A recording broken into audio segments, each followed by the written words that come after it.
Inside America's Boardrooms, the informational show for board members and corporate secretaries.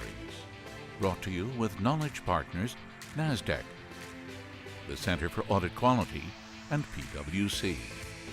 Along with content contributors Equilar, Meridian Compensation Partners, Wilson Sonsini Goodrich and Rosati, R.R. Donnelly, and the Society of Corporate Secretaries and Governance Professionals. Welcome to this edition of Inside America's Boardrooms. I'm TK Kerstetter, the CEO of Boardroom Resources, and it's my pleasure to welcome you to the show. We're going to be talking about the three issues that comp committees must address at their next meeting. It's very timely for this part of the year, and joining me to have that discussion is Jared Berman, who's a partner with Meridian Compensation Partners. Jared, welcome. Thank you, TK.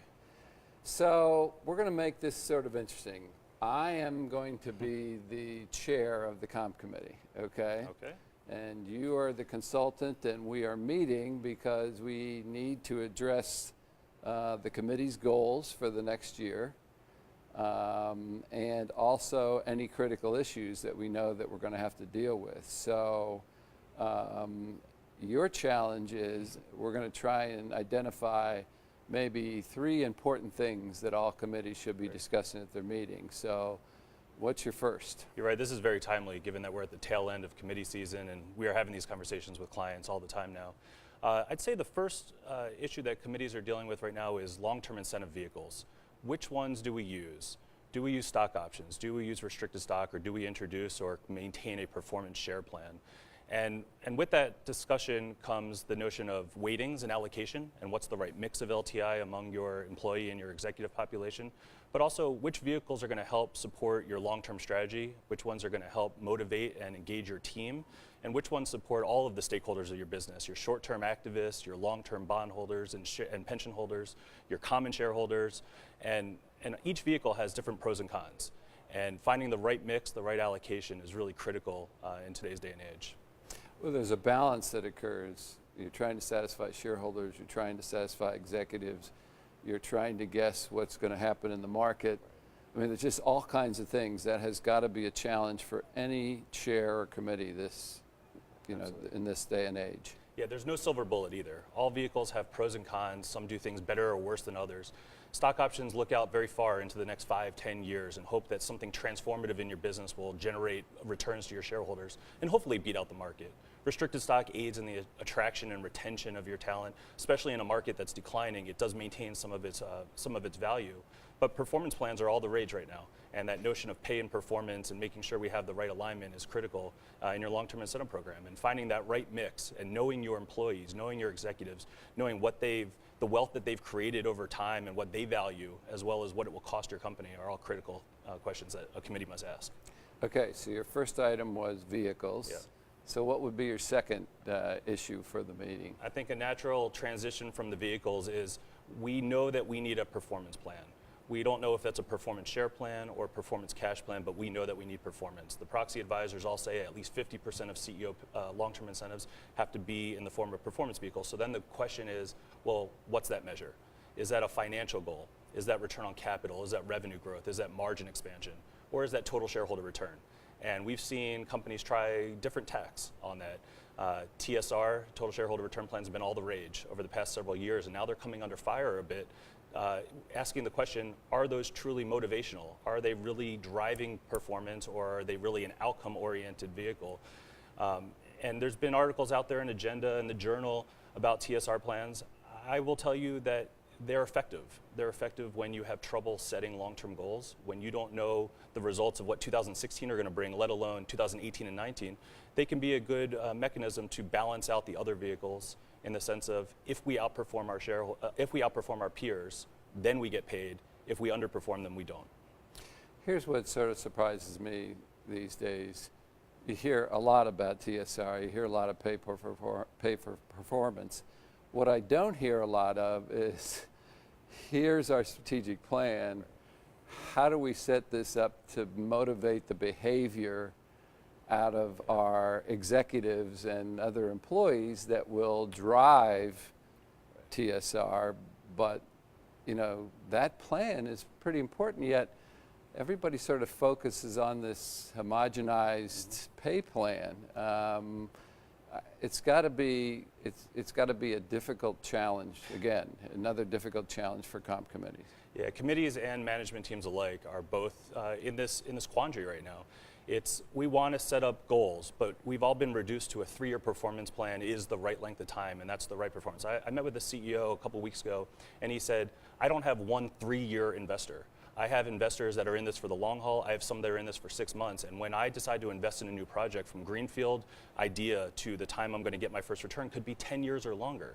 So how do I set up a long-term, in quotes, 3-year performance plan tied to return on capital or EPS growth or some other metric when that's not really my investment horizon? That's not really what my shareholders are in this for on a fixed 3-year period. And so it does beg the question, should we be focused on financial goals and budgets and long-term financial metrics? Or at the end of the day, is it just a little bit simpler to just have a relative shareholder return plan against an index, against a peer group, and just say, if we do all the things right, if we connect all the dots, and if our investors reward us more than they reward the industry we're competing in and the peer group that we're competing in, is that not success? And then we don't need to set a goal, we'll just let our performance speak for itself. But it is a balancing act that's not an easy one to overcome, and that is why I think you see some companies paring back from TSR plans as the only metric and trying to balance that with a financial metric to kind of support that and tell their story as opposed to just the market reaction to their story. Well, you've made it clear that peer groups are very important. I mean, because if that's what you're being measured to in all these different evaluations, that becomes a pretty important process. And then I assume you have to match up what the investors feel the peer group should be and what you feel the peer group should be. I think you've hit on the key to any TSR plan. We can talk about leverage and performance curves all day long, but really at the end of the day, it's all about what group you're comparing against. And here's the challenge. We have compensation peer groups over here, we have TSR peer groups over here, and then we have the ISS and Glass Lewis peer groups over here. And comp committees are struggling with the notion of, if we want to do pay for performance, but we're benchmarking pay over here, and if our say on pay vote is based on the peer group over here, how are you telling me that we should really be focused on a TSR plan based on some sort of S&P index or some sort of some sort of peer group that you define that might be broader than that group? And when we talk about compensation peer groups, we're really capped. We're capped by size, revenue, and market cap. We really want to focus in on companies just like us. And when you're talking about the ISS and Glass Lewis of the world, they have a different set of criteria, primarily GICS codes. But when you're talking about a TSR peer group, you can expand that. Now you really need to think, well, where are my investors putting their dollars? And when they get to choose between my company and another company, who is that other company? And that should really be how that peer group's defined. Now, having said all that, when we look at cycles and we look at sort of down cycles, when everybody's TSR, everybody's performance down, you could still be at the top of your performance group, but the fact that everything's down, I'm assuming investors at that point in time almost really don't care, you know, that you're at the top of your peer group if everything is below where it, you know, where their expectations were. Yeah, we hear that a lot. Is it okay to pay out maximum when you're the best of the worst? And it's an interesting question. One of my colleagues over at Meridian did a study of the S&P 500 last year and found that only 19% of companies have a cap on TSR plans, a negative cap. So if your TSR by yourself goes down, companies sometimes cap those payouts at target or 150% of target, refusing to pay out maximum for that level of performance. But that's still a vast minority, only about 19 or 20% of companies. So what I tell my clients is, if this is truly a relative plan, and if you think about the other vehicles, stock options are not a relative plan. You only get rewarded if your price goes up. Restricted stock is not a relative plan. It's worth more or less if your stock goes up or down.